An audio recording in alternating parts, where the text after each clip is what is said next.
Hey, welcome to 1500ESPN.com. Nate Sandell and Derek Wetmore out here at the Target Center, where the Wolves just got blown out by the defending world champion Miami Heat. 103-82 was the final score. Really, the Heat pulled away in the second quarter, though, and the outcome never seemed in doubt. Nate, the Wolves playing without Kevin Love tonight, how big of an impact do you think that had on the game? I think you have to look at it both ways. Kevin Love not being here really did affect the game, but there was more to this loss than just not having Kevin Love.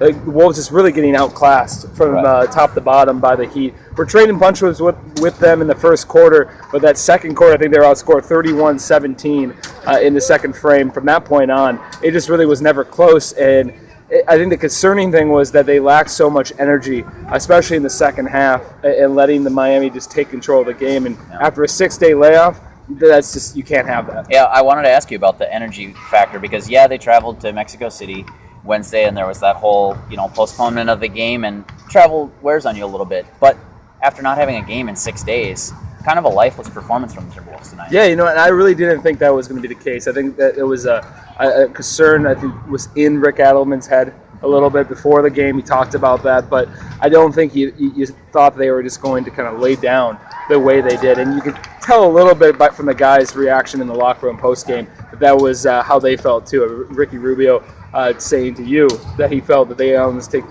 2 or 3 steps back tonight, and I think they kind of did, because I think I said it before, is that these guys were frustrated, very frustrated. A couple of losses they've had in this losing stretch. This was their 7th loss in 9 games.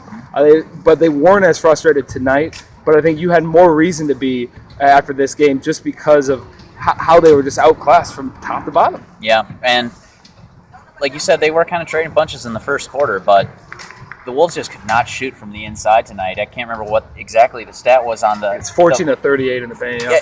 In the painted area, the Wolves are 14 of 38 tonight, and that's an abysmal percentage. You're not going to win very many games like that, let alone playing the Miami Heat without your star player. Yeah, especially when LeBron James gets the most rebounds he's had in, I think it was 3 years. 2009, I believe, was the last time he had 14 rebounds. And for a team like Miami that has struggled so mightily on the boards to beat the Wolves tonight on the glass for most of the game, that was glaring, because I think that was the one area where you looked on paper that the Wolves had the advantage.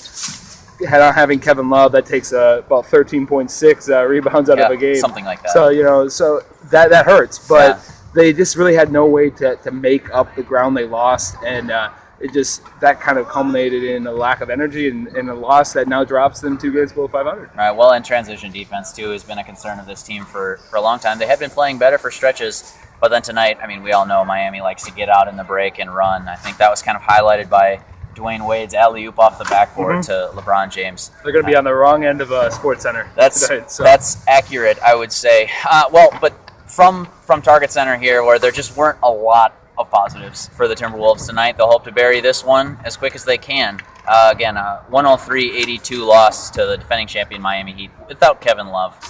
Just quickly, do we know if we have a Kevin Love update? What's the latest on him? Yeah, Rick Adelman saying before the game that he went before Kevin left yesterday to go with his family after the passing of his grandmother, that he expects him to be back with the team Sunday. Okay. They're planning on practicing Sunday, and then they have a game on Monday. So hopefully the Wolves will have him back, because as they showed tonight, they very much need Kevin Love. That's absolutely right. For Nate Sandell, I'm Derek Wetmore from the Target Center. Thanks for coming to 1500ESPN.com, and keep checking the website for all Nate's great coverage.